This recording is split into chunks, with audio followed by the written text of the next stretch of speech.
परिंदों से भी ऊंची हमारी उड़ान होगी, एक बार नहीं कई बार होगी। चल रहा होगा जमाने में जब हारने का दौर, देखना जीत हमारी उसी दौरान होगी। हेलो स्टूडेंट्स, आज हम पढ़ेंगे 2023 बोर्ड द्वारा जारी मॉडल पेपर के अनुसार सेक्शन ए के क्वेश्चन नंबर 1 में 9 ऑब्जेक्टिव क्वेश्चंस होंगे। यह क्वेश्चंस चैप्टर नंबर 3, 4, 6, 7, 9, 11, 12 व 14 से आएंगे। चैप्टर नंबर 14 से 2 ऑब्जेक्टिव क्वेश्चंस आएंगे। बाकी जितने भी चैप्टर मैंने बताए हैं उनमें से एक एक ऑब्जेक्टिव क्वेश्चंस अपने बोर्ड पेपर के अंदर आएगा। कुल मिला के पेपर में 9 ऑब्जेक्टिव क्वेश्चंस आएंगे। यदि हमने यह क्वेश्चंस अच्छे तरीके से पढ़ लिए तो हमारे 12 अति लघुतरात्मक प्रश्न व 4 रिक्त स्थान भी कंप्लीट हो जाएंगे।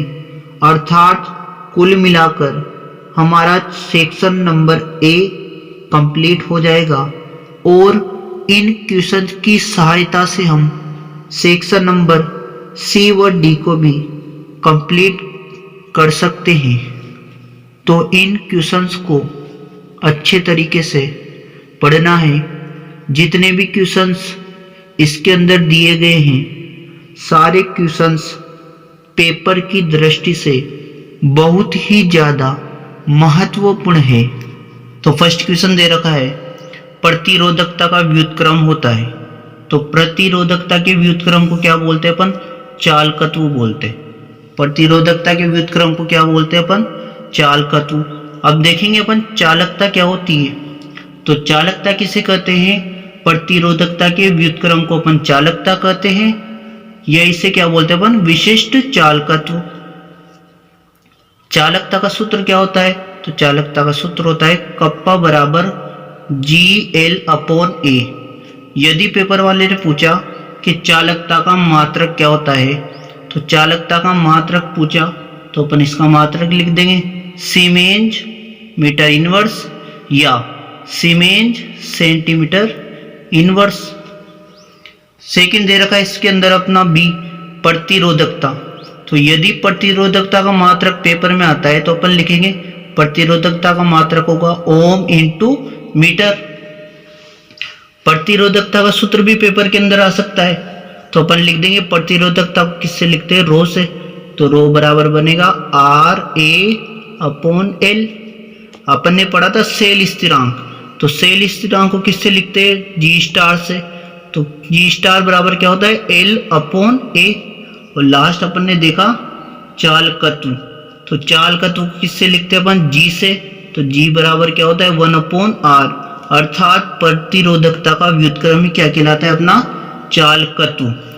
यदि चालकत्व का मात्रक पूछा जाता है पेपर में तो इसका मात्रक क्या होता है? सीमेंज होता है।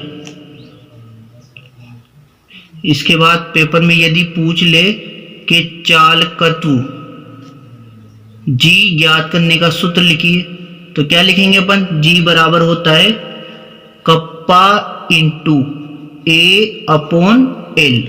ये किसका सूत्र है? चालकत्व ज्ञात करने का सूत्र। L क्या है यहाँ पर? लंबाई। A क्या है? अनुप्रस्थ काट क्षेत्रफल। कप्पा क्या होता है यहाँ पर? चालकता। और G को क्या बोलते हैं अपन? चालकत्व। क्वेश्चन नंबर 2 अपने को दे रखा है, प्रथम कोटि की अभिक्रिया की अर्ध आयु निम्न में से किस पर निर्भर करती है? तो जो प्रथम कोटि की अभिक्रिया की अर्ध आयु है वो केवल वेग स्थिरांक पर निर्भर करती है। क्वेश्चन नंबर 3 अपने को दे रखा है, किसी अभिक्रिया का वेग अभिकारकों की सांद्रता पर निर्भर नहीं करता, तो उस अभिक्रिया की कोटि क्या होगी? शून्य होगी। तो यहाँ पर 2 बातें याद रखना। 2 मुख्य बातें ये है कि शून्य कोटि की अभिक्रिया में अभिक्रिया का वेग अभिकारक की शून्य घात के समानुपाती होता है। अर्थात जो अभिक्रिया का वेग है अभिकारक की सांद्रता पर निर्भर नहीं करता, लेकिन प्रथम कोटि की अभिक्रिया में अभिकारक का जो वेग है सांद्रता पर निर्भर करता है। अगला क्वेश्चन नंबर 4 दे रखा है सल्फाइड अयस्क को ऑक्साइड में परिवर्तित करने वाला प्रक्रम क्या कहलाता है? अपना भर्जन। तो यहाँ से क्वेश्चन बनेगा कि भर्जन तथा निस्तापन में क्या अंतर है? तो भर्जन अधिकतर सल्फाइड अयस्कों का होता है, लेकिन निस्तापन कार्बोनेट तथा हाइड्रोक्साइडों का अयस्क होता है। और भी क्वेश्चन यहाँ से पेपर में आ सकता है, जैसे अपन लिख सकते हैं भाई भर्जन की समीकरण क्या होगी? यहाँ से दूसरा अंतर, तो भर्जन की समीकरण होगी 2ZnS की क्रिया जब अपन O2 से कराएंगे, इसको गर्म करेंगे तो क्या बनेगा अपना 2ZnO प्लस यहाँ से 2SO2 गैस निकल जाएगी। ZnS अपन ने पढ़ा था, इसे बोलते हैं अपन जिंक ब्लेंड्स। ZnO क्या होता है अपना? जिंक ऑक्साइड होता है अपना, तो ये बन गया जिंक ऑक्साइड। इसके बाद निस्तापन की समीकरण देखते अपन। तो निस्तापन क्या होता है? निस्तापन की समीकरण होती है अपनी ZnCO3 को जब अपन गर्म करेंगे तो गर्म करने पर क्या बनेगा? ZnO प्लस यहाँ से कार्बन डाइऑक्साइड गैस निकल जाएगी। ZnCO3 का नाम क्या है? केलामाइन है। क्या बोलते हैं अपन इसे? केलामाइन। ZnO भी पढ़ा अपन ने, जिंक ऑक्साइड। तो 2015, 2018 और 2020 के अंदर क्वेश्चन आया है कि भर्जन तथा निस्तापन में अंतर लिखिए। इसके बाद अपन को दे रखा है निक्षालन। तो निक्षालन क्या होता है? बॉक्साइड का एल्यूमिना के द्वारा निक्षालन। बेयर की विधि दे रखी है अपने को, होर हेरोल्ड प्रक्रम। ये वाला क्वेश्चन भी अपने 2014, 2017, 2022 और 2017 के अंदर भी आया, सप्लीमेंट्री वाले एग्जाम के अंदर भी। इसके बाद देखो ये दे रखा है फेन पलवन विधि। तो फेन पलवन विधि के अंदर से भी क्वेश्चन आया 2018, 2020 के अंदर फेन पलवन विधि का नामांकित चित्र बनाइए। इसके बाद इसके अंदर से क्वेश्चन और पूछा है कि फेन पलवन विधि में जो संग्राही कार्य काम आती है, तो संग्राही तथा इसके अंदर जो फेन है, फेन को क्या बोलते हैं? झाग स्थायी कारक। तो इनकी क्या भूमिका है? तो क्वेश्चन आया 2012 में कि झाग पलवन विधि में संग्राही तथा स्थायी कारक की नाम तथा इनकी भूमिका लिखो। तो इसके अंदर कौन कौन से स्थायी कारक काम में आते हैं? एक तो चीड़ का तेल है, जेनथेट, वसा अम्ल आदि किसके अंदर काम में आते हैं? संग्राही के रूप में फेन पलवन विधि में। तथा झाग पलवन विधि में स्थायी कारक कौन कौन से होंगे? क्रिसोल होगा, एनिलीन होगा। एक क्वेश्चन और आया इसमें से कि एल्यूमिनियम के निष्कर्षण में निक्षालन का क्या महत्व है? तो एल्यूमिनियम के निष्कर्षण में निक्षालन द्वारा बॉक्साइड अयस्क में उपस्थित SiO2 और Fe2O3 आदि की अशुद्धियों को निष्कासित किया जा सकता है। अगला क्वेश्चन दे रखा है अपने को हाइपोफॉस्फोरस अम्ल की क्षारकता है। तो हाइपोफॉस्फोरस अम्ल का पहले तो अपने को सूत्र याद होना चाहिए, तभी अपन इसका आंसर दे सकते हैं। तो हाइपोफॉस्फोरस अम्ल का सूत्र क्या होता है? ये होता है H3PO2। फास्फोरस आ रहा है, इसको सेंटर एटम ले लेंगे। पहले नंबर पे क्या करना है? डबल बंद O, एक ऑक्सीजन को डबल बंद के साथ जोड़ देंगे फास्फोरस से। फिर बाकी देखेंगे अपन अपने पास कितने ऑक्सीजन बचे, एक तो जोड़ दिया अपन ने। इसके बाद देखो हाइड्रोजन कितने अपने पास? 3, तो एक हाइड्रोजन तो ये हो गया और एक O के साथ जुड़ गया और एक तीसरा हाइड्रोजन जुड़ गया। जितने इसके अंदर OH बंद होंगे उतनी ही इसकी क्या होगी? क्षारकता। तो इसके अंदर कितने OH बंद है? 1, तो इसकी क्षारकता कितनी होगी? 1 ही होगी। इसके बाद पेपर में पूछा गया 2015 और CBSE 2014 के अंदर कि ऑर्थोफॉस्फोरस अम्ल क्या होता है? H3PO3 की क्षारकता बताइए। तो देखो फास्फोरस जोड़ दिया अपन ने, डबल बंद हो तो फिक्स है अपना जोड़ना। अब देखते हैं अपन कितने हाइड्रोजन है अपने पास? 3, तो ये 1, ये 2 और 3। अब देखो ऑक्सीजन कितने अपने पास? 2 है, तो एक OH बंद बन गया, ये दूसरा बन गया, तो ये हाइड्रोजन सिंगल ले जाएगा। तो इसकी क्षारकता कितनी होगी अपने पास? 2। तो अपना क्वेश्चन तो ये पूछा है कि H3PO2 क्या पूछा है? H3PO2 की क्षारकता कितनी होगी? तो इसकी क्षारकता कितनी होगी अपने पास? 1।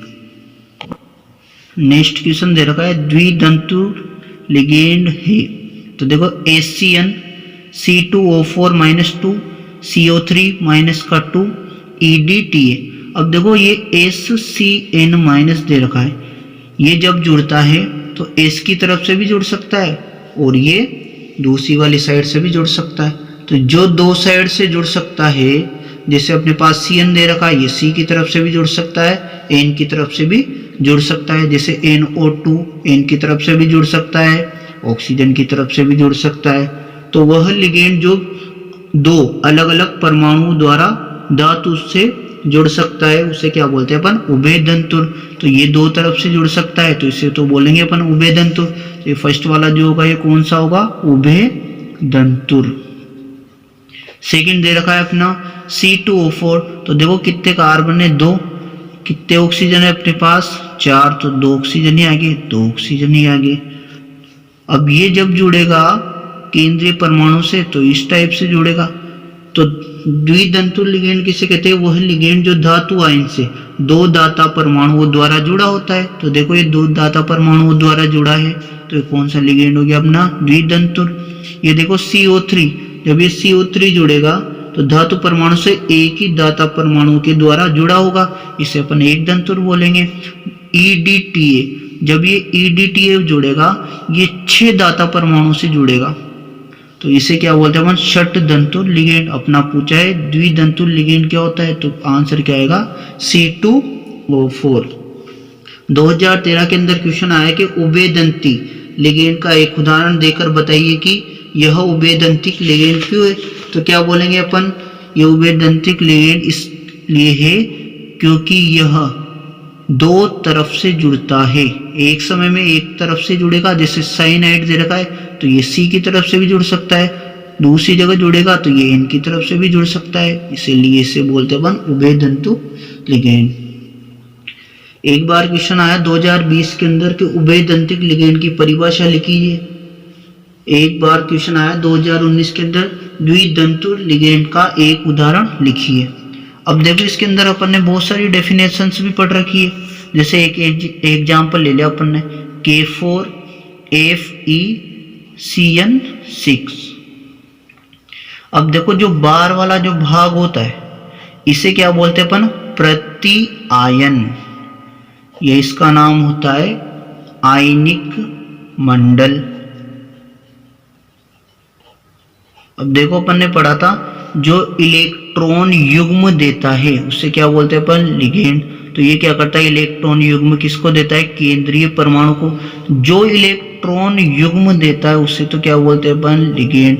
और जो इलेक्ट्रॉन युग्म ग्रहण करता है उसे क्या बोलते हैं अपन, केंद्रीय परमाणु।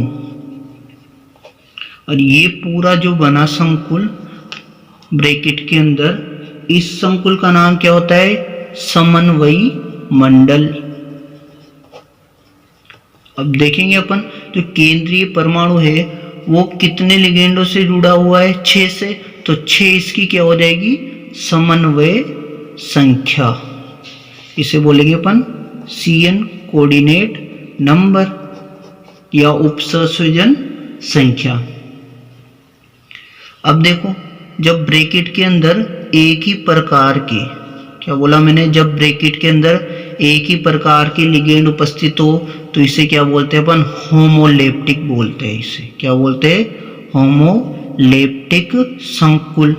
जब ब्रैकेट के अंदर अलग अलग लिगेंड हो, जैसे क्रोमियम यहाँ लिख रहा है NH3 और Cl2, जब ब्रैकेट के अंदर अलग अलग प्रकार के लिगेंड होते हैं उसे क्या बोलते हैं अपन, हेट्रोलेप्टिक। तो ये जितनी भी डेफिनेशन थी इस चैप्टर की वो सारी डेफिनेशन क्लियर होगी।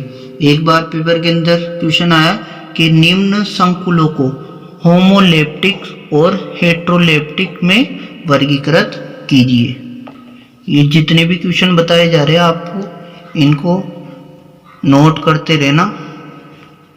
एक क्वेश्चन आया यहाँ से कि लोहे के एक संकर यौगिक का सूत्र लिखिए। 2002 RBSc में क्वेश्चन आया कि लोहे के एक संकर यौगिक का सूत्र लिखिए। तो लोहे के एक संकर यौगिक का सूत्र क्या पूछा, तो अपन को आंसर देना था K3FeCN6। अगला क्वेश्चन आया है 2004 के अंदर कि EDTA में दाता परमाणु की संख्या कितनी होगी। तो EDTA कौन सा लिगेंड है, षट धातु। तो दाता परमाणुओं की संख्या कितनी होगी, दाता परमाणुओं की संख्या बराबर कितनी होगी, 6 होगी। 2011 के अंदर क्वेश्चन आया कि षट दंतुर लिगेंड का उदाहरण लिखिए। तो षट दंतुर लिगेंड भी कौन सा है, EDTA। और अभी तक ये क्वेश्चन नहीं आया कि EDTA का पूरा नाम क्या होता है। तो EDTA का पूरा नाम होता है ethylene diamine tetra acetate ion. तो ये वाला क्वेश्चन बहुत इंपॉर्टेंट है।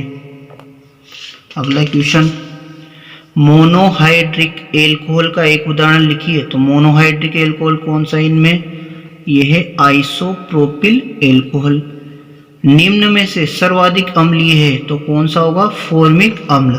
अगला क्वेश्चन पूछा है निम्न में से आवश्यक एमिनो अम्ल है। तो इसकी एक ट्रिक बताई थी अपन ने कि आवश्यक एमिनो अम्ल कौन से होंगे, टीवी मिल MILL मिल पाथ PATH। अब देखो टी से तो क्या हो जाएगा, ट्रिप्टोफेन। बी से क्या हो जाएगा, वेलिन। एम से होगा मेथियोनिन। और आई से क्या होगा, आइसोल्यूसिन। और एल से होगा अपना ल्यूसिन। और इस वाले एल से क्या होगा अपना लाइसिन।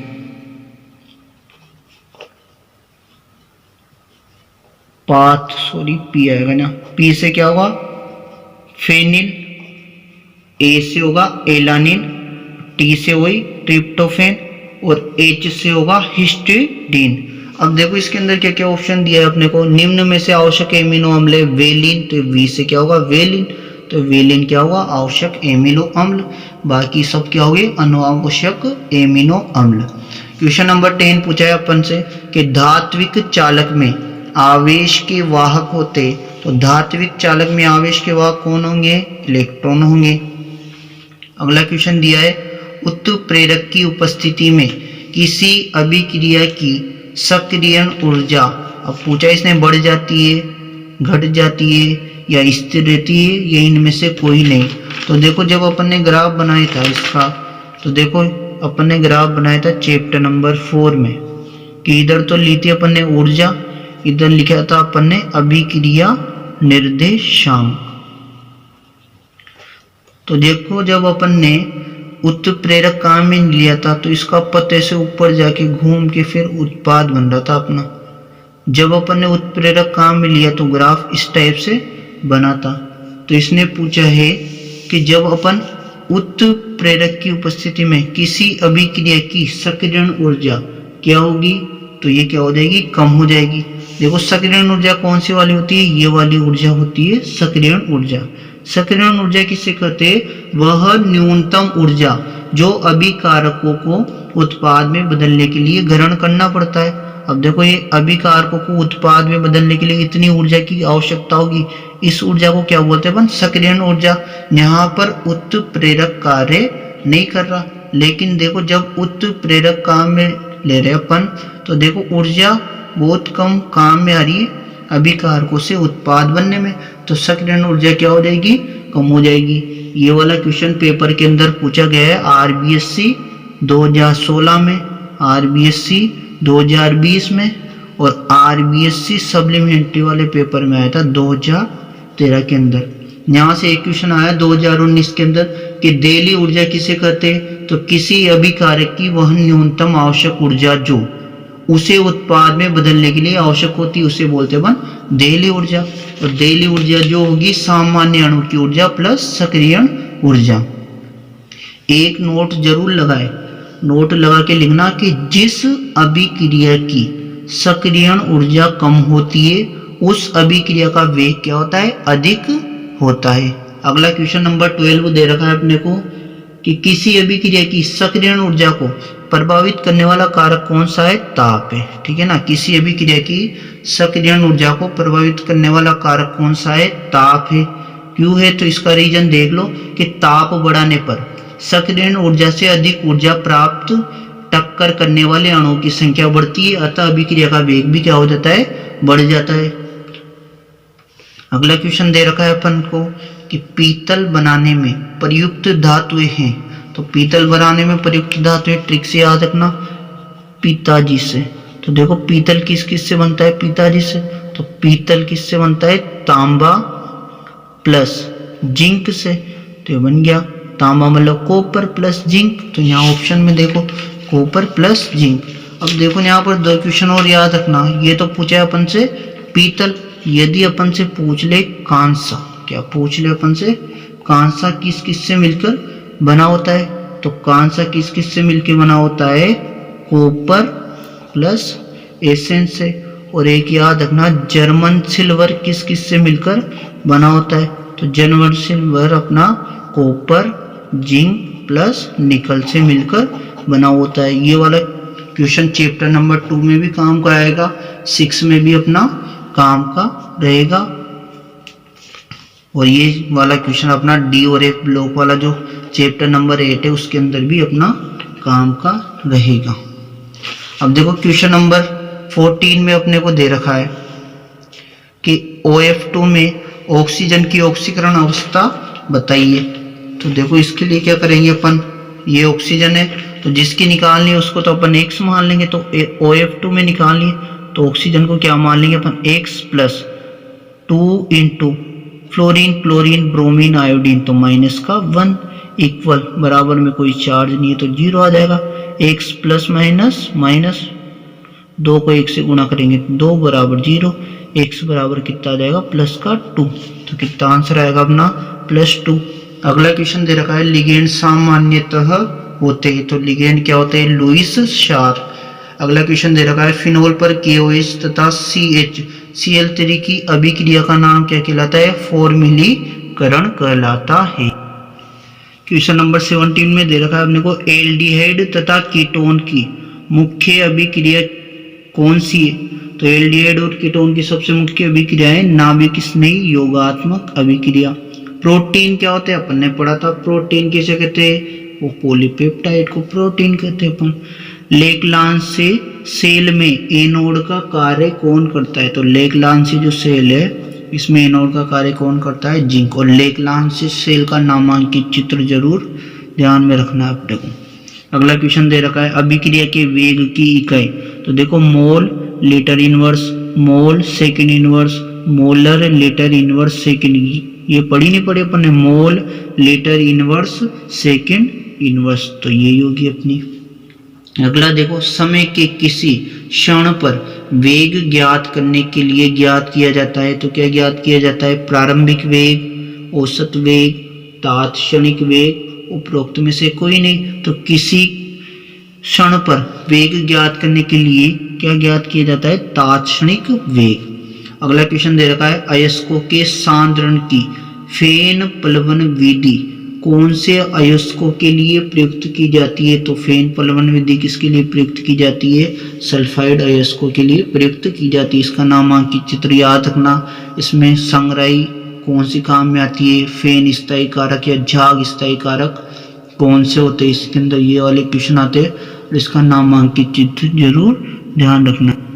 ये फेन प्लवन विधि का नामांकित चित्र है।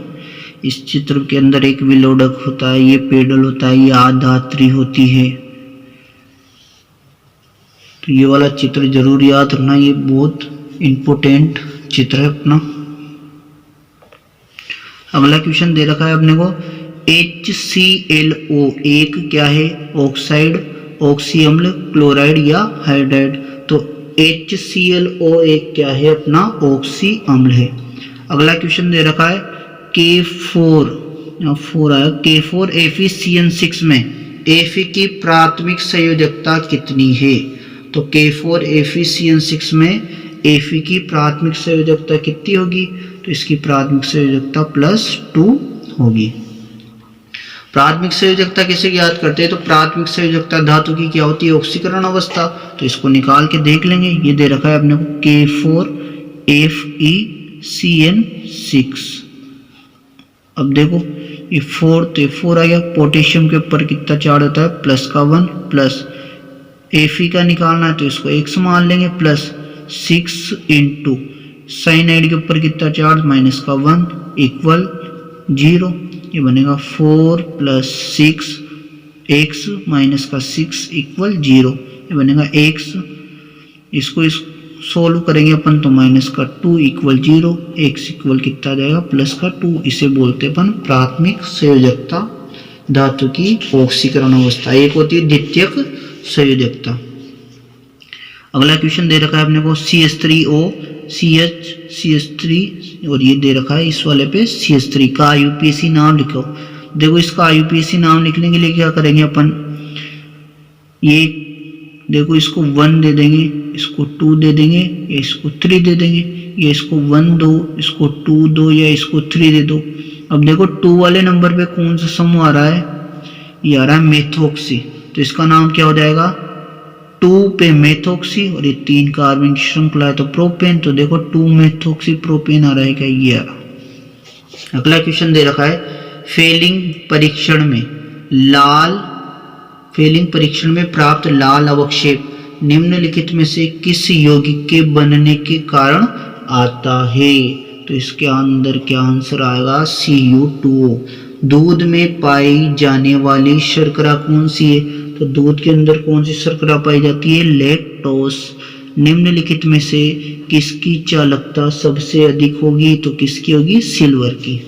अगला क्वेश्चन दे रखा है अपने को कि प्रथम कोटि की अभिक्रिया के लिए वेग नियतांक की इकाई है। तो वेरी इंपॉर्टेंट क्वेश्चन है अपना। देखो 3 वेग स्थिरांक की इकाई है अपने पास। एक तो शून्य कोटि के लिए, एक प्रथम के लिए और एक द्वितीय कोटि की अभिक्रिया के लिए वेग स्थिरांक की अपने को इकाइयां दे रखी। देखो एक तो होती इकाई अपने पास mole litre inverse second inverse, एक होती है सेकेंड इनवर्स, एक होती है मोल इनवर्स लीटर और ये सेकेंड इनवर्स। देखो सेकेंड इनवर्स तो तीनों में है। जब मोल दिख जाए तो कौन सी कोटि होगी? शून्य कोटि होगी। जब मोल नहीं दिखे तो कौन सी होगी? प्रथम कोटि। जब मोल के ऊपर माइनस का 1 चार्ज दिखे तो कौन सी कोटि होगी? द्वितीय कोटि की अभिक्रिया होगी। तो डायरेक्ट पेपर के अंदर क्वेश्चन आता है कि शून्य तथा प्रथम कोटि की अभिक्रिया के लिए वेग स्थिरांक की इकाइयां लिखिए। बहुत सी बार क्वेश्चन आ चुका पेपर के अंदर। तो ये पूछ रहा है अपन से कि प्रथम कोटि की अभिक्रिया के वेग नियतांक की इकाई क्या होगी? तो मैंने क्या बोला? जिसके अंदर मोल नहीं आएगा तो ये क्या बनेगी? Second inverse. अगला क्वेश्चन नंबर 13 दे रखा है अपने को, 30 दे रखा है 2A + B arrow 3C + D के लिए निम्नलिखित में से कौन सा व्यंजक अभिक्रिया के वेग को नहीं दर्शाता है? तो देखो अभिक्रिया के वेग के लिए कौन सा व्यंजक नहीं हो सकता? तो देखो यहाँ दे रखा है 2A + B। तो देखो जो आगे वाला है इससे तो बोलेंगे अपन अभिकारक। ये आगे वाले को क्या बोलते हैं अपन? अभिकारक। अरे बाद वालों को क्या बोलते हैं अपन? उत्पाद। मैंने बताया था कि उत्पाद के लिए तो प्लस चार्ज आएगा और अभिकारक के लिए माइनस का चार्ज आएगा। और इसके आगे जो गुणांक आते हैं इसे बोलते हैं स्टाइकियोमेट्रिक गुणांक। तो ये कहाँ पे जाते हैं? भाग में। अब देखो फर्स्ट के लिए तो क्या बनेगा? जब अपन इसके लिए अभिक्रिया के लिए लिखेंगे तो फर्स्ट के लिए अब तो अपना बनेगा, ये दे रखा है अपने पास 2A + B, इससे बनेगा 3C + D। तो इसके लिए क्या लिखेंगे अपन? ये आएगा DA की सांद्रता समय के सापेक्ष। अब देखो 2 आ रहा है तो 1/2, ये अभिकारक है तो यहाँ क्या लगेगा? -1। तो ये बन गया। इसके लिए क्या आएगा? DB की सांद्रता बटे DT। इसके आगे भी क्या आएगा? माइनस। तीसरा देखो ये है अपना उत्पाद प्लस आएगा, ये बनेगा DC की सांद्रता बटे में क्या आएगा? अपना DT। ये 3 आ रहा है तो 1/3। लास्ट है अपना D की सांद्रता बटे DT। अब देखो इनके अंदर से कौन सा मैच नहीं हो रहा अपना। तो देखो ये वाला मैच हो रहा है, फर्स्ट वाला। सेकंड दे रखा है इसमें बी की सांद्रता, तो बी वाला भी मैच हो रहा है। देखो ये डी वाला, ये क्या दे रखा है अपने को, सी में माइनस का सी दे रखा है डी वाले के साथ, तो ये क्या होगा अपना आंसर।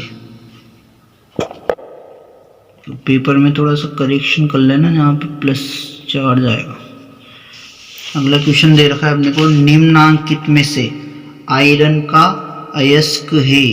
तो फर्स्ट दे रखा है अपने को सीडेराइट, सेकंड दे रखा है मेलेकाइट, और ये होता है केलामाइन, और ये होता है बॉक्साइट। जितनी भी अयस्क दे रखे हैं अपने को सबको फॉर्मूले याद होने चाहिए। तो फर्स्ट दे रखा है अपने को सीडेराइड, तो सीडेराइड का फॉर्मूला क्या होता है, ये होता है FeCO3। अगला दे रखा है अपने को मेलाकाइट, तो मेलाकाइट क्या होता है अपना CuCO3 डॉट CuOH का होल ट्वाइस। अगला दे रखा है अपने को केलामाइन, तो केलामाइन क्या होता है अपना ZnCO3। और लास्ट दे रखा है अपने को बॉक्साइट, तो बॉक्साइट का होता है अपना Al2O3 डॉट 2H2O। ये कह रहा है निम्नलिखित में से आयरन का अयस्क है। तो आयरन किसके अंदर दिख रहा है तुम्हें, जिसके अंदर आयरन दिख रहा है वही क्या होगा अपना आंसर होगा। तो देखो सीडेराइड में आयरन आ रहा है, इसमें आयरन नहीं आ रहा, इसमें नहीं आ रहा, इसमें नहीं आ रहा, तो अपना आंसर क्या होगा सीडेराइड। और भी बहुत इंपॉर्टेंट अयस्क दे रखे हैं, जैसे हेमाटाइट क्या होता है अपना Fe2O3, जिंकाइट ZnO, मैग्नीसाइट होता है जैसे Fe3O4, cuprite Cu2O, copper glass होता है Cu2S, जिंक ब्लेंड पढ़ा था अपन ने ZnS, गेलेना PbS होता है जैसे सिनेबार HgS, कोरंडम होता है Al2O3, अर्जेंटाइट या सिल्वर ग्लास होता है Ag2S। तो ये सारे इंपोर्टेंट है इसके, तो इनको याद कर लेना। अगला दे रखा है सल्फर की अधिकतम सहसंयोजकता कितनी हो सकती है। तो सल्फर की अधिकतम सहसंयोजकता कितनी हो सकती है, 6 हो सकती है। क्वेश्चन नंबर अपने को 33 दे रखा है, निम्नलिखित में से कौन सा संकुल ज्यामिति समावयवता नहीं दर्शाता है। अब देखो ज्यामिति समावयवता का अर्थ इसके अंदर सिस होगा, इसके अंदर ट्रांस होगा, मतलब एक तो समपक्ष होगा और एक विपक्ष होगा। जब समान समूह पास पास होता है तो उसे बोलते हैं सिस, जब समान समूह दूर दूर होता है तो उसे बोलते अपन ट्रांस। अब देखो यहाँ पर दे रखा ML4, इसके अंदर कितने लिगेंड जुड़ रहे हैं, 4। जब चारों ही लिगेंड एक जैसे होंगे तो न तो सिस बनेगा ना क्या बनेगा ट्रांस, तो क्या आंसर आएगा अपना स वाला। अगला क्वेश्चन दे रखा है अणुसूत्र C3H8O से संबंधित एल्कोहल हो सकते। तो देखो ये दे रखा है C3H8O, तो यहाँ दे रखा है C3H8O कि कौन कौन से एल्कोहल बन सकते हैं। तो देखो समावयवता पढ़ी थी अपन ने 11th में भी 12th में पढ़ ली। तो देखो कितने कार्बन है, 3, तो 1 ये हो गया 2 और ये तीसरा कार्बन। अब देखो एक ऑक्सीजन है, इसको यहाँ जोड़ दो, कोई दिक्कत नहीं। अब हाइड्रोजन की वैलेंसी पूरा कर दो तो ये OH बन जाएगा। यहाँ पर क्या आएगा CH2, यहाँ भी आएगा CH2, यहाँ आएगा अपना CH3। तो देखो कार्बन 3 थे तो 3 हो गए, ऑक्सीजन 1 था तो 1 हो गया। हाइड्रोजन कितने 8, तो 3 2 5 2 7 और 1 8। ये कितने डिग्री एल्कोहल हुआ अपना 1 डिग्री एल्कोहल। अब देखो अगला क्या बन सकता है CH3 CH CH3। यदि अपन ने इस वाले पे OH जोड़ा तो कितने डिग्री बन सकता है 2 डिग्री, लेकिन 3 डिग्री यहाँ पर नहीं बन सकता। ऑप्शन में क्या क्या दे रखा है प्राथमिक तथा द्वितीयक, प्राथमिक द्वितीयक तृतीयक, केवल द्वितीयक प्राथमिक, ये दोनों तो एलिमिनेट हो गए। अब क्या बच गया अपना प्राथमिक तथा द्वितीयक तृतीयक अपने को दे नहीं रहा। यौगिक जो एल्डोल संघनन नहीं देता है वह है, तो कौन सा आएगा HCHO। अगला क्वेश्चन दे रखा है अपने को रतौंधी रोग रात्रि अंधता किस विटामिन की कमी से होता है। तो देखो यहाँ पे दे रखा है B6 A C और D। अब देखो विटामिन ए की कमी से क्या होता है रतौंधी, बी की कमी से कौन सा होता है बेरी बेरी, सी से कौन सा होता है स्कर्वी, डी से क्या होता है अपना रिकेट्स होता है। और विटामिन के रक्त का थक्का बनने में। अगला क्वेश्चन दे रखा है अपने को सेल स्थिरांक किस पदार्थ के जलीय विलयन की चालकता मापकर ज्ञात किया जाता है, तो अपन ने पढ़ा था KCl की चालकता मापकर। अगला क्वेश्चन दे रखा है अपने को अभिक्रिया x + y से कोई उत्पाद बन रहा है, अभिक्रिया का वेग दे रखा है, तो अभिक्रिया की कोटि क्या होगी, तो कोटि किससे निकलती है अभिकारकों की घातांकों का योग, तो अभिकार की घातांक कितना है a + b, तो ये a + b। अगला क्वेश्चन दे रखा है शून्य कोटि अभिक्रिया के लिए वेग स्थिरांक की इकाई है, तो अभी थोड़ी सी देर पहले पढ़ी अपन ने, तो कौन सी होगी मोल लीटर इनवर्स सेकंड इनवर्स।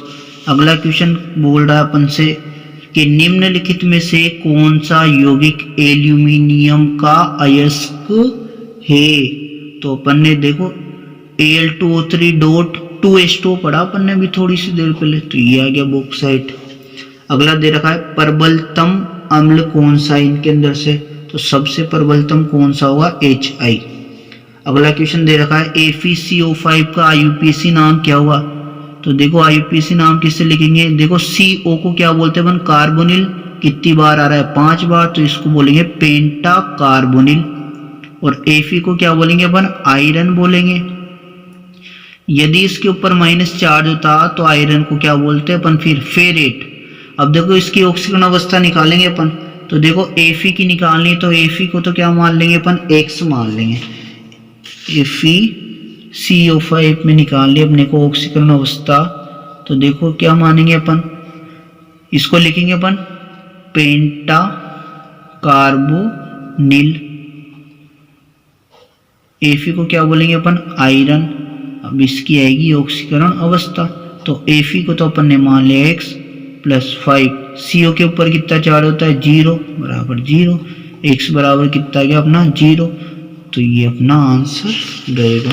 तो ये आ रहा पेंटा कार्बोनिल आयरन 0। अगला क्वेश्चन दे रखा है अपन को कि 413 केल्विन ताप पर एथेनॉल के आधिक्य को सांद्र H2SO4 के साथ गर्म करने पर क्या प्राप्त होता है, तो देखो एथेनॉल की क्रिया कराएंगे अपन, तो एथेनॉल का सूत्र याद होना चाहिए पहले तो C2H5OH, इसकी क्रिया कराएंगे अपन किसकी उपस्थिति में सांद्र H2SO4 और टेम्परेचर कितना है 413 केल्विन। तो जब अपन इसकी क्रिया कराएंगे इसकी उपस्थिति में और इतना टेम्परेचर लेंगे तो क्या बनेगा अपना C2H5O C2H5। अब इसको बैलेंस करने के लिए इसका कितना वो करना पड़ेगा दुगना। अब देखो यहाँ से क्या बन रहा है C2H5OH, तो इसको इस टाइप से भी लिख सकते हैं अपन C2H5OH C2H5OH। अब देखो यदि यहाँ से H2 अपन ने एलिमिनेट कर दिया तो H2 निकल गया, क्या बचा C2H5, तो C2H5O, तो ये O इस C2H5 को पलट के अपन ने जोड़ दिया, तो इसे क्या बोलेंगे अपन ईथर। कौन सा ईथर है, सम्मित ईथर है ना। कौन सा ईथर है, सम्मित ईथर, क्योंकि दोनों तरफ एक जैसे समूह जुड़ रहे इसलिए इसे बोलेंगे सम्मित ईथर। यदि दोनों तरफ अलग अलग समूह जुड़ेंगे तो उसे कौन सा ईथर बोलते हैं अपन, असम्मित ईथर। और इस अभिक्रिया का नाम क्या है, इस अभिक्रिया का नाम है विलियमसन अनवरत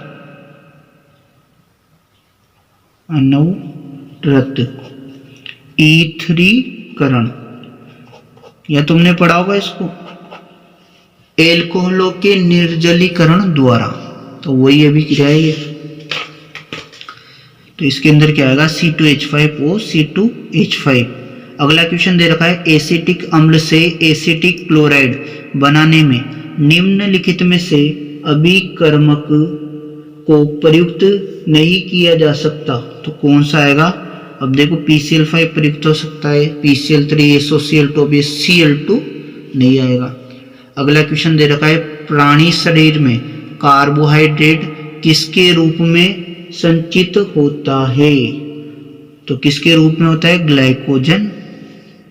अगला क्वेश्चन दे रखा है अब देखो Zn से Zn+2 कॉपर +2 से कॉपर। अब देखो खड़ी रेखा, जब दो रेखाएं जोड़ी जाती है तो इसका अर्थ क्या है, लवण सेतु।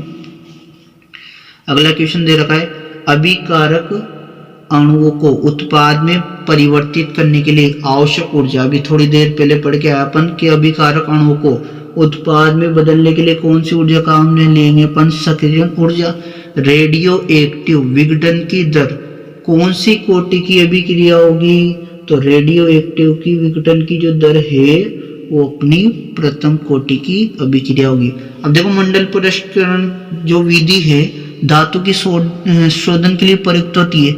इसके अंदर अपन जर्मेनियम का भी शोधन करते हैं, गैलियम का भी करते हैं, इंडियम का भी कर सकते हैं, तो तीनों का शोधन होगा। अगला क्वेश्चन दे रखा है, वर्ग 16 के तत्व कहलाते हैं, तो वर्ग नंबर 16 के तत्व को क्या बोलते हैं अपन, केल्कोजन।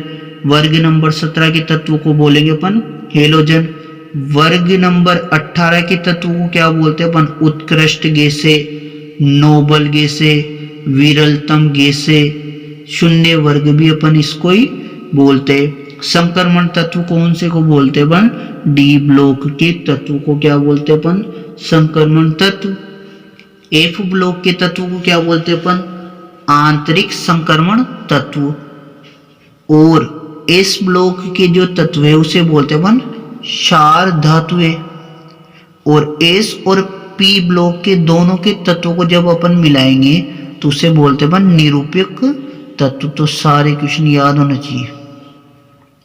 अगला क्वेश्चन दे रखा है, संकुल CrH2O6 Cl3 तथा CrH2O5 Cl Cl2H2। देखो जब H2O इधर इसके अंदर H2O दे रखा है, अब देखो एक H2O का जो अणु है वो बाहर निकला स्वतंत्र रूप से, तो एक क्लोरीन अंदर चल गया। तो जब H2O के अणु का इससे आदान प्रदान होता है संकुल के अंदर बाहर, तो इसे क्या बोलते हैं अपन, हाइड्रेट समावयवी। ऐसे इसी के उदाहरण इसके प्रकार दे रखे अपने को, बंधनी समावयवी, आयनन समावयवी, हाइड्रेट, उपसंयोजन समावयवी। तो ये सब होते क्या है, तो इसके बारे में भी अपन पोस्टमार्टम करेंगे। यहाँ पर होता क्या है, ये बंधनी समावयवता क्या होती है, तो यह समावयवता उभयदंती लिगेंड के द्वारा संकुलों में प्रदर्शित की जाती है। मतलब यदि उभयदंती लिगेंड दिख जाएगा अपने को संकुल में, तो कौन सी समावयवता मिलेगी वहां पर अपने को, बंधनी समावयवता। आयनन समावयवता क्या होती है, जब किसी संकुल में उसका प्रति आयन स्वयं एक संभावित लिगेंड हो तथा वह किसी संकुल को प्रतिस्थापित करके दूसरा संकुल बनाता है, तो उसे कौन सी समावयवता बोलते हैं अपन, आयनन समावयवता। हाइड्रेट अपन ने पढ़ ही लिया, जब विलायक के रूप में जल होता है तब उसे क्या बोलते हैं अपन, हाइड्रेट समावयवी, या इसका नाम है विलायक योजन समावयवी। तो इस समावयवता में एक समावयवी में विलायक अणु धातु आयन से लिगेंड के रूप में जुड़ा होता है तथा दूसरे समावयवी में विलायक अणु संकुल में क्रिस्टल जालक में स्वतंत्र रूप से उपस्थित होता है। देखो क्रिस्टल जालक बन रहा है इसके अंदर, अर्थात यह उपसंयोजन सत्ता के बाहर होता है। तो देखो ये स्वतंत्र है, उपसंयोजन सत्ता के बाहर है कौन, जल का अणु। तो जब विलायक के रूप में जल होता है तो इसे क्या बोलते हैं अपन, हाइड्रेट समावयवी। और उपसंयोजन समावयवी क्या होता है, जब किसी संकुल में उपस्थित भिन्न भिन्न धातु के धनायनिक एवं ऋणायनिक समन्वयी सत्ता के बीच लिगेंडों का जब अंतर परिवर्तन होता है, आदान प्रदान होता है, तो यह समावयवता उत्पन्न होती है। इसके बाद इसके और भी प्रकार है, जैसे इसका प्रकार दे रखा है अपने को, ज्यामिति समावयवता क्या होती है, तो उसके अंदर समपक्ष भी आएगा, उसके अंदर विपक्ष भी आएगा। फिर उसका प्रकार है ध्रुवण समावयवी क्या होते हैं। अगला क्वेश्चन दे रखा है अपने को, सैलिसिलिक अम्ल के एसिटिलीकरण से बना यौगिक है। जब सैलिसिलिक अम्ल के एसिटिलीकरण कराएंगे अपन, तो उसका एसिटिलीकरण कराने से कौन सा यौगिक बनेगा, तो कौन सा बनेगा, एस्पिरिन बनेगा। अब देखो इन एस्पिरिन की अपने को संरचना भी याद होनी चाहिए। एक क्वेश्चन आया 2018 में कि एस्पिरिन को खाली पेट नहीं लेना चाहिए, क्यों, क्योंकि एस्पिरिन जो है एसिटिल सैलिसिलिक अम्ल होता है जिसे खाली पेट लेने पर इसका क्या हो जाता है, जल अपघटन, जिससे सैलिसिलिक अम्ल बनता है जो कि अमाशय की अम्लता को क्या कर देता है, बढ़ा देता है, जिससे अमाशय की दीवार को क्या होता है, नुकसान पहुंचता है तथा इससे क्या हो जाता है, अल्सर हो जाता है। इसके कारण यह रक्तस्राव की संभावना रहती है। अब देखो यहां से पैरासीटामोल बन रहा है, तो पैरासीटामोल क्या एक ज्वरनाशी औषधि है। अब इसकी संरचना भी याद होनी चाहिए अपने को, पैरासीटामोल क्या होता है, एस्पिरिन क्या होता है, अब पिक्रिक अम्ल क्या होता है, जैसे ये तीनों चीजें बहुत इंपॉर्टेंट है। तो फर्स्ट देखते हैं अपन एस्पिरिन की संरचना कैसी होती है। तो एस्पिरिन कुछ इस टाइप से बनता है, ये बेंजीन रिंग, इसके ऊपर यहाँ पर एक समूह होता है OCO-CH3 और इस वाले की जगह पे होता है COOH। इसका नाम क्या है, एस्पिरिन, पर लेकिन जब इसका IUPAC नाम लिखेंगे तो इसका नाम होगा 2-एसीटॉक्सी, ठीक है ना, इसका नाम क्या होगा 2-एसीटॉक्सी बेंजोइक अम्ल। ये बहुत इंपॉर्टेंट है, इसको याद रखना डायरेक्ट। अब देखो पैरासीटामोल का सूत्र क्या होता है, तो पैरासीटामोल इस टाइप से होती है, इधर समूह होता है NHCOCH3, इधर होता है OH। अब देखो पिक्रिक अम्ल क्या होता है, पिक्रिक अम्ल, तो देखो ये OH और इधर तीनों तरफ यहाँ पे और यहाँ वाली स्थिति पर NO2 समूह उपस्थित होता है। यदि इसका अपन IUPAC नाम करना चाहे तो क्या होगा, ये है पिक्रिक अम्ल। अब देखो ये तो फिक्स है यहाँ पर, तो फिनोल हो गया। अब स्थिति अपन इसको दे सकते 1 2 3 4 5 6, तो इसका नाम क्या हो जाएगा 2 4 6। अब देखो 2 पे 4 पे और 6 पे कौन आ रहा है, नाइट्रो आ रहा है, तो कितनी बार आ रहा है, 3 बार, तो इसे बोलेंगे ट्राई नाइट्रो और इस पूरे को क्या बोलेंगे अपन, फिनोल। अब देखो तुमने ये तो पढ़ लिया होगा आज दिन तक भी पिक्रिक अम्ल क्या होता है। अब देखो इसी टाइप से यदि यहाँ पर समूह चेंज होता है, यदि यहाँ पर NH2 समूह लगता है बाकी समूह सेम रहते हैं, तब इसका नाम क्या हो जाएगा, तो देखो पहले इसका नाम क्या था, पिक्रिक अम्ल, इसका नाम होगा पिक्रेमाइड, तो इसको भी याद रखना। इसका नाम भी होगा 2,4,6 ट्राई नाइट्रो। अब देखो NH2 जब जुड़ता है बेंजीन रिंग के ऊपर तो इसका नाम क्या हो जाता है, एनिलीन। ऐसे तुमने नाम सुना होगा TNT का पूरा नाम क्या होता है, ट्राई नाइट्रोटोलुइन। तो उसके अंदर क्या होता है, यहाँ पर OH था तब तो पिक्रिक अम्ल, जब यहाँ NH2 आया तब इसका नाम क्या हो गया, पिक्रेमाइड। लेकिन यहाँ पर जब CH3 समूह आ गया बाकी सब समूह सेम है, NO2, तब इसका नाम क्या होता है, TNT। तो इसका नाम पूरा क्या होगा, 2,4,6 ट्राई नाइट्रोटोलुइन, इसे बोलते हैं TNT। तो पिक्रिक अम्ल याद रखना। इधर से पैरासीटामोल की संरचना क्या होती है, ये एस्पिरिन की संरचना दे रखी है, पिक्रेमाइड होता क्या है, जैसे बेंजोइक अम्ल क्या होता है। तो इन सभी की संरचनाएं बहुत इंपॉर्टेंट है अपने लिए।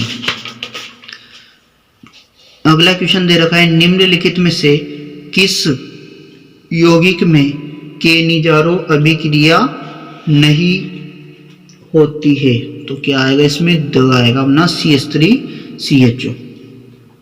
निम्नलिखित में से कौन एक डाइसेकेराइड नहीं है, तो कौन सा इनके अंदर डाइसेकेराइड नहीं है, तो कौन सा नहीं है इनके अंदर, गैलेक्टोस। अब देखो सुक्रोज भी डाइसेकेराइड है, लैक्टोस भी डाइसेकेराइड है और माल्टोस भी डाइसेकेराइड है।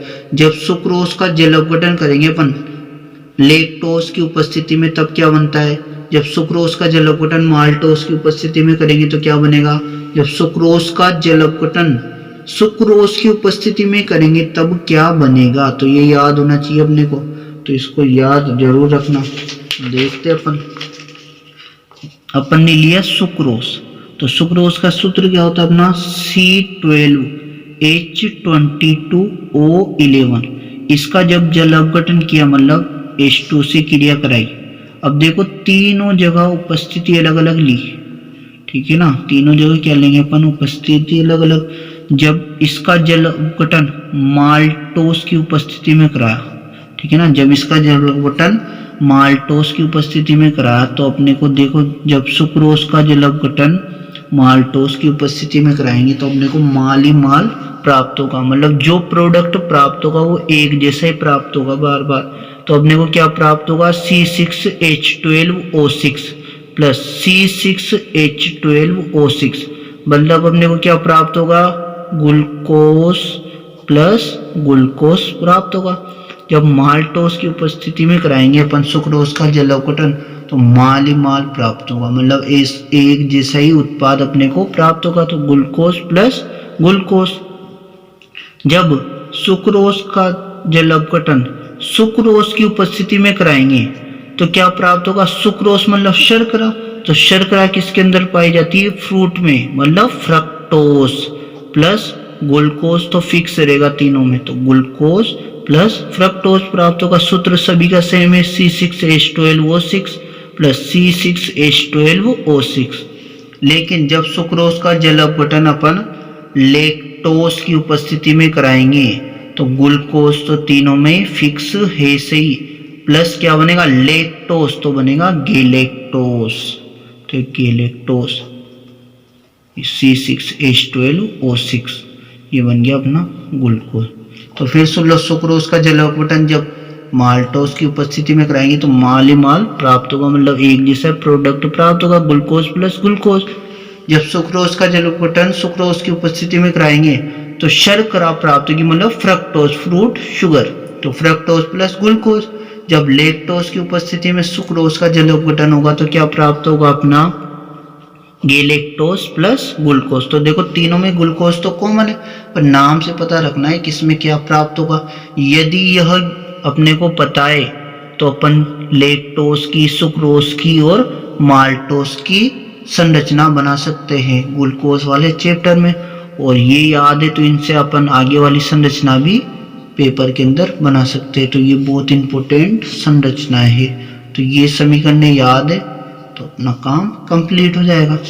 क्वेश्चन नंबर अपने को 55 दे रखा है, ये अभी अपन ने फर्स्ट क्वेश्चन पढ़ा कि विशिष्ट चालकत्व की इकाई है सीमेंज मीटर इनवर्स या सीमेंज सेंटीमीटर इनवर्स। अब क्वेश्चन नंबर अपने को 56 दे रखा है, यहाँ लिख रहा है अभिक्रिया CH3COO C2H5H2 H प्लस की उपस्थिति में क्रिया हो रही है, यहाँ बन रहा है CH3COOH प्लस C2H5 की अभिक्रिया की कोटि तथा क्या बतानी है अपने को, अणु संख्यकता बतानी है।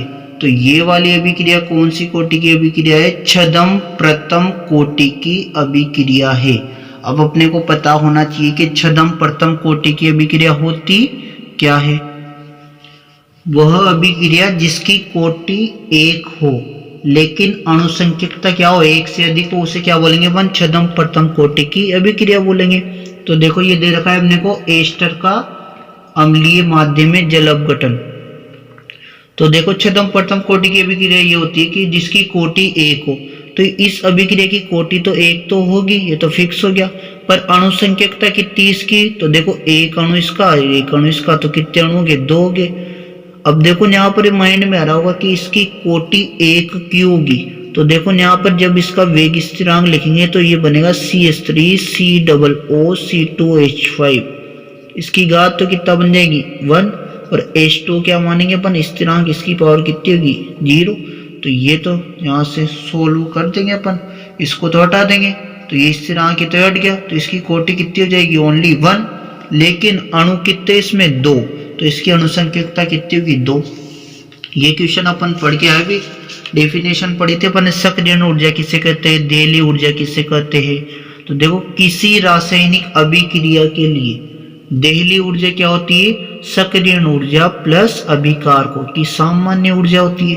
अगला क्वेश्चन दे रखा है कि गालक अगलनीय अशुद्धियों को गलाकर क्या बनाएगा, धातुमल बनाएगा। NH2NP5 बाह्यतम सामान्य विन्यास वाला तत्व कौन सा होगा, तो देखो यहाँ पे 5 2 कितने 7 इलेक्ट्रॉन NP5, तो कौन सा होगा, हेलोजन होगा। वर्ग नंबर 17 यहाँ होगा NH2NP6, तो वर्ग नंबर कौन सा होगा? 16 होगा। NH2NP6 तो कौन सा होगा? अक्रिय गैस वर्ग होगा, लास्ट वाला होगा। अब देखो अगला क्वेश्चन दे रखा है संकुल CONH3Br तथा CONH3 में आपस में कौन सी समावयवता है? तो अभी अपन ने पढ़ क्या है, देखो Br पहले अंदर था, SO4 बाहर था, अब SO4 अंदर चल गया, Br माइनस बाहर आ गया, तो कौन सी समावयवता हो जाएगी? आयनन समावयवता। इलेक्ट्रॉन स्नेही प्रतिस्थापन में फिनोल का OH समूह कौन सा होता है? ऑर्थो पैरा निर्देशी होता है। अगला क्वेश्चन दे रखा है बेंजीन रिंग तो नहीं, इस बार साइक्लो बन रहा है, इसके ऊपर जुड़ रहा है CHO, इसका IUPAC नाम लिखना है। तो देखो ये तो बन रहा है साइक्लोहेक्सेन। क्या बन रहा है? साइक्लोहेक्सेन। और ये CHO समूह जुड़ गया, इसे क्या बोलते हैं अपन? कार्बेल्डिहाइड। तो इसका नाम होगा साइक्लोहेक्सेन कार्बेल्डिहाइड। अगला क्वेश्चन दे रखा है निम्न में से किसमें निरपवाद रूप से नाइट्रोजन उपस्थित होता है? तो किसमें नाइट्रोजन उपस्थित होता है? प्रोटीन में। अब अपन ने पढ़ा था कि मानक हाइड्रोजन इलेक्ट्रोड का विभव कितना होता है? तो कितना होता है? मानक हाइड्रोजन इलेक्ट्रोड का विभव कितना होता है? 0 होता है। इसके सापेक्ष अपन और का इलेक्ट्रॉन विभव ज्ञात कर सकते हैं। अगला क्वेश्चन दे रखा है कि प्रथम कोटि अभिक्रिया की अर्ध आयु 100 सेकंड है, तो इसका वेग स्थिरांक क्या होगा? अब देखो प्रथम कोटि की अभिक्रिया है, अब देखो यहाँ मान कितना दे रखा है अपने को? 100 सेकंड। किसका मान दे रखा है? टी ऑफ बराबर कितना दे रखा है अपने को? 100 सेकंड दे रखा है। अब अपन इसको सोल्व करेंगे तो कितना आएगा अपना? देखो सूत्र होता है प्रथम कोटि की अभिक्रिया के लिए वेग स्थिरांक ज्ञात करने का, K = 0.693 अपॉन टी ऑफ, तो ये आएगा 0.693 अपॉन टी ऑफ का मान कितना है? 100 है। अब जब अपन भाग देते हैं तो ये वाला पॉइंट इस वाली दिशा में जाएगा, जब गुणा करते हैं तो ये वाला पॉइंट इधर वाली दिशा में जाएगा। तो देखो ये वाला पॉइंट कितने जीरो इधर जाएगा?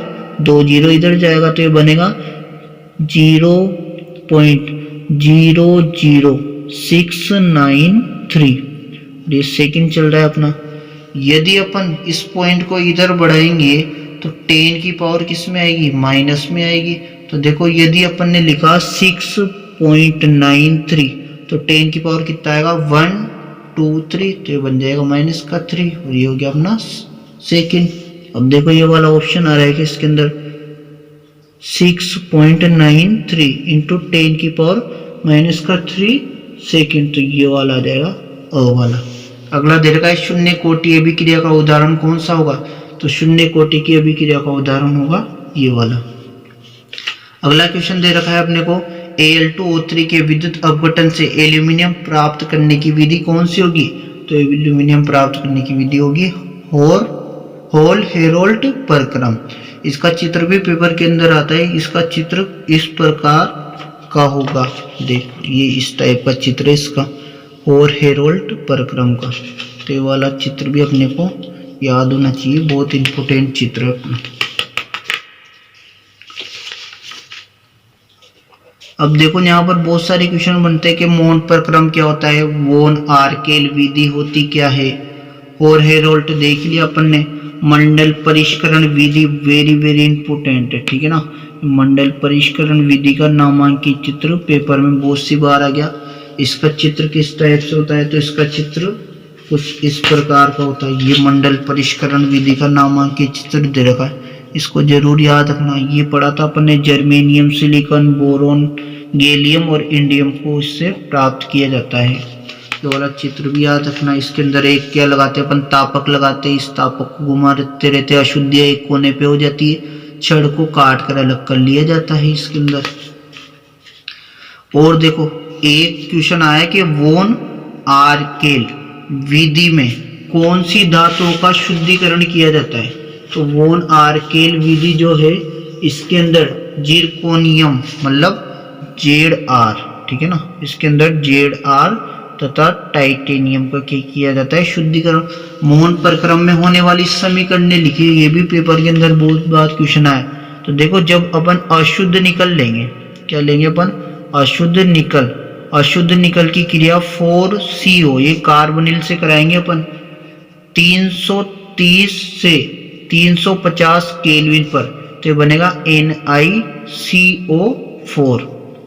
लेकिन जब अपन NiCO4 को वापस क्या करेंगे, गर्म करेंगे, मतलब इस बार टेम्परेचर ज़्यादा देंगे 450 से 470 केल्विन, तो वापस क्या बनेगा अपने पास Na+4CO बनेगा।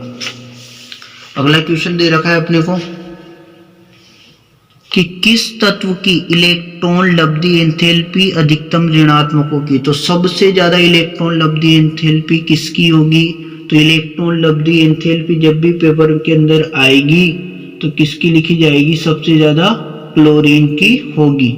और सबसे ज्यादा विद्युत ऋणात्मकता किसकी होगी, तो फ्लोरीन की होगी, ठीक है ना। सबसे ज्यादा विद्युत ऋणात्मकता फ्लोरीन की, और सबसे ज्यादा इलेक्ट्रॉन लब्धि एंथैल्पी या इलेक्ट्रॉन बंधुता किसकी होगी, क्लोरीन की।